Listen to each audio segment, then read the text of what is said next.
आज आपण प्रसिद्ध लेखक दया पवार यांच्याविषयी माहिती अभ्यासणार आहोत. दया पवार हे एक आघाडीचे दलित साहित्यिक म्हणून ओळखले जातात.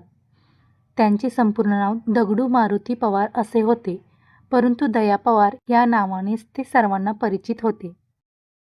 दया पवार यांचा जन्म 15 सप्टेंबर 1935 रोजी अहमदनगर जिल्ह्यातील धामणगाव या ठिकाणी झाला.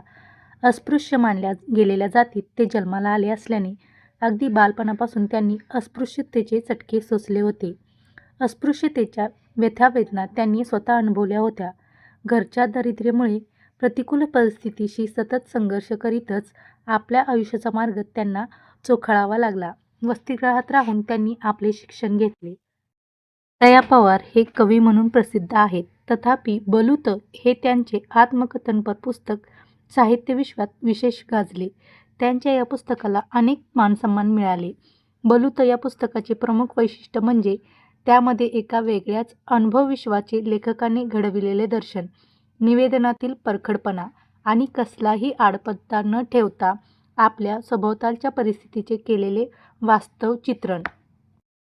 बलूत हे आत्मकथनपर पुस्तक असले तरी त्यामध्ये लेखकाने तेथील समाजजीवनाचे देखील वेध घेण्याचा प्रयत्न केला असल्याने या पुस्तकाला एक वेगळा संदर्भ प्राप्त झाला. बलूतने दलित साहित्यात आत्मकथनपर निवेदनात्मक पुस्तकांचा एक नवा प्रवाहच निर्माण केला. बलूतचे हिंदी व इतर काही भारतीय भाषात अनुवाद झाले. या पुस्तकाला महाराष्ट्र शासनाचा पुरस्कारही मिळाला. आपल्या काव्यातून दया पवारांनी दलितांच्या व्यथा-वेदना बोलक्या केल्या.